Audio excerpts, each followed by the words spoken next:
Olá, amigo, olá, irmão, irmã, graça e paz no Senhor Jesus. Eu quero falar sobre o profeta Elias, um profeta lá do Reino do Norte. Quem não conhece o profeta Elias, né? E Elias fez uma previsão profética contra o rei Acabe.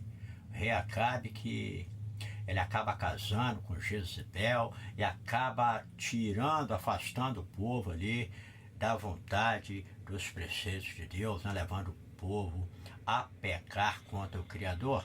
E aí o que Deus faz? Pede a Elias, profetiza para Acabe e diz para ele que eu não vou permitir chuva na face da terra naquela região. Só que é um problema, essa chuva que traria sérios problemas ali na falta dela, mas Deus também ia proteger aqueles que são seus, né? Como ele fez com o profeta Elias. O que ele faz?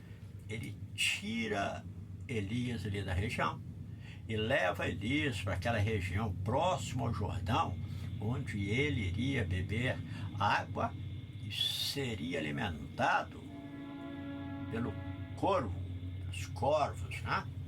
Eu quero ler aqui 1 Reis, capítulo 17. Em 1 Reis, capítulo 17, o verso... Vamos ler para entender? Verso 4 fala assim, 3. Vai-te daqui, vira-te para o oriente e esconde-te junto ao ribeiro de Querite, que está diante do Jordão, e há de ser que beberá do ribeiro, e eu tenho ordenado aos corvos que te sustentem, né? E o problema aqui, nesta narrativa, está justamente nesta palavra corvos, que tem levado várias pessoas, vários teólogos, a fazer uma determinada confusão de quem realmente teria sustentado o profeta, se foi o corvo, ave, ou se foi o corvo árabe. Então, espera aí, corvo árabe, o que é isso? Mas para a gente compreender isso, nós vamos ter que voltar um pouquinho no passado, na história, né? Quando alguns judeus escribas, chamados de maçoretas, né, eles fazem mudanças no idioma hebraico. Na verdade, não se tratava de mudança, eles agregaram as vogais em alguns pontos no idioma hebraico. Isso para quê? Para facilitar a compreensão e a leitura da palavra, porque o idioma hebraico é o idioma semítico, ele era composto apenas por letras consoantes. Então os maçoretas, eles colocam algumas vogais, né, e alguns pontos ali que ajudam na compreensão e na tradução. Eles foram responsáveis pela tradução moderna do hebraico, né?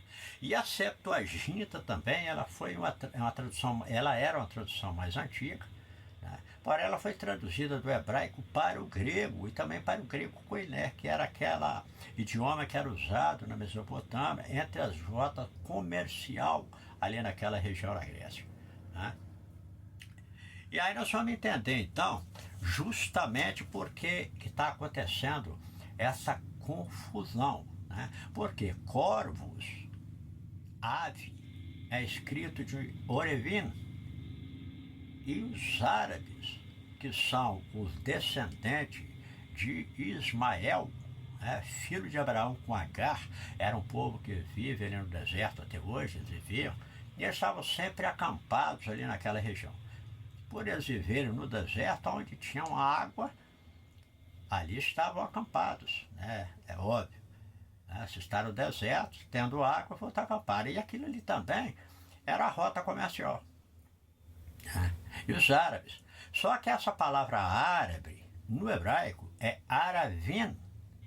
Percebe que há uma semelhança fonética entre corvo, ave, orevim, e aravim, que são os árabes, ou seja, os ismaelitas, que viviam ali também, estavam trafegando, né, naquela região. Então essa confusão, essa semelhança fonética, tem levado aí muitas pessoas a entenderem que foram os árabes que alimentaram o profeta Elias. E outra questão que eles levantam também é que o corvo, ele entra, segundo o livro de Levítico, né, na lei mosaica, por eles entrarem naquela classe de animais impuros, abomináveis, eles acham que seria impossível uma ave alimentar o profeta de Deus. Né? Só que tem um detalhe que eu queria fazer um levantamento aqui. Deus, ele usa quem e o que ele quiser para cumprir os seus propósitos. Né? Se eu questionar que Deus usou uma ave impura, que ele mesmo descreveu, para alimentar o profeta, eu vou estar questionando o poder e a soberania de Deus, porque ele é o Criador. Né? E ele tem propósito para tudo. No livro de Lucas, eu quero até ler o livro de Lucas. Aqui no livro de Lucas, bem no Novo Testamento, Lucas 12, verso 6, olha o que diz aqui, em relação às aves. E dá para fazer uma comparação também com Mateus capítulo 6. Tá? Então aqui Lucas 12, verso 24, diz assim, ó, considerai os corvos. E esse corvo aqui é o orevino, que são as aves, né? Que nem semeiam, não cegam, nem tem dispensa, nem celeiro, e Deus os alimenta, quanto mais valei vós do que as aves. Então percebe que o poder de Deus, usar este animal para sustentar o profeta Elias e livrar daquela seca que iria cair ali naquela região do norte. Tá bom? Originalmente o hebraico, ele era escrito apenas então com essa consoante, né? E essas vogais elas eram subentendidas e memorizadas. Então, quando os maçoretas eles colocam essas vogais, fica bem mais fácil você entender uma palavra hebraica com essas vogais. Vou dar um exemplo para você. Essa palavra orevino e aravino são escritas com as mesmas consoantes. O que faz a mudança é que a primeira letra, aravino, ela tem essa vogal A embaixo dela. Né? E orevino, ela tem também uma vogal O em cima da letra. É a mesma letra. Então essa diferença, né? É uma pequena diferença aqui, essa mudança que os maçoretas fizeram, ajudou nessa compreensão para que entender e saber discernir aqui que aquele que alimentou o profeta Elias foram as aves. Né? Mas espera aí. Acha que Deus, como com couro, iria pegar pão para levar para o profeta? Espera aí. Se você analisar como que um homem fica não sei quantos dias dentro da barriga de um peixe, como que ele ia sobreviver ali dentro? Né? E aquele peixão enorme vai lá e coloca, vomita ele lá na praia. Se você analisar como uma mula fala no mesmo idioma com o profeta, com a outra pessoa, e se você perceber também como a árvore, ela brota assim do nada, forma aquela sombra e depois ela morre. Para Deus não seria dificuldade nenhuma colocar um pão na boca de um animal e mandar levar lá para sustentar o profeta.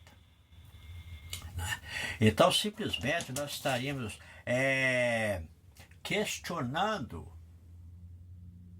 duvidando do poder e da soberania de Deus, quando ele manda e ordena aquele corvo que alimente ali o profeta de manhã e à tarde, né? O uso dos corvos, por exemplo, aqui na Bíblia, ele destaca o poder, destaca a soberania de Deus, né? Que Deus pode usar qualquer coisa, né? Para alcançar ali seus propósitos. Isso é maravilhoso. Né? Então, para esclarecer bem, nessa missão aí que Deus destaca, relatado aqui no livro de 1 Reis, né, a gente percebe o poder miraculoso de Deus. Né? E para ele que ele tem tudo sob controle. É ele que criou, né? E lá no livro de Lucas fala que mais vale a vida do que o próprio alimento. E tem um detalhe também. O corvo, ele era uma ave impura, mas o profeta não ia comer o corvo. O corvo seria apenas um transporte desses alimentos para o profeta Elias. Percebe? Então nós temos que, na teologia, nós temos que analisar alguns contextos, né, para ver se encontra lógica. Né? Então o poder de Deus é muito grande. Ele que cuida de mim, cuida de você. Né? Ele cuida das aves do céu. E ele pode usar quem ele quiser. Né? Nós sabemos que Deus é um Deus tão poderoso que ele pode purificar até aquilo que não é purificado. Esse é o poder de Deus. E eu tenho que crer nisso. Né? Então, essa palavra, orevino, aqui de 1 Reis, é curva ave. Deus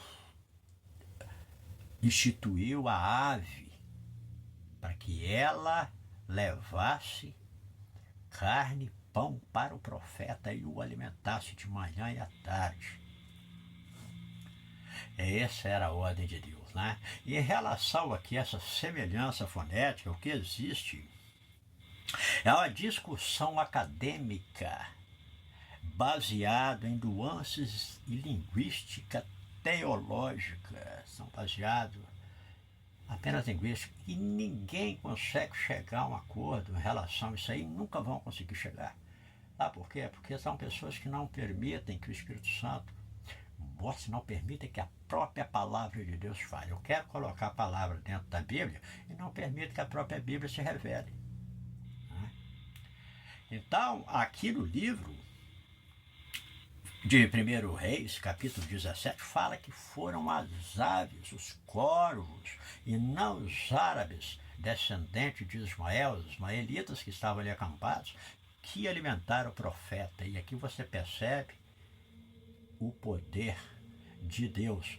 Nós não podemos questionar de forma alguma a sua soberania e aquilo que ele usa para que os seus propósitos sejam cumpridos. Bom? E Elohim te abençoe.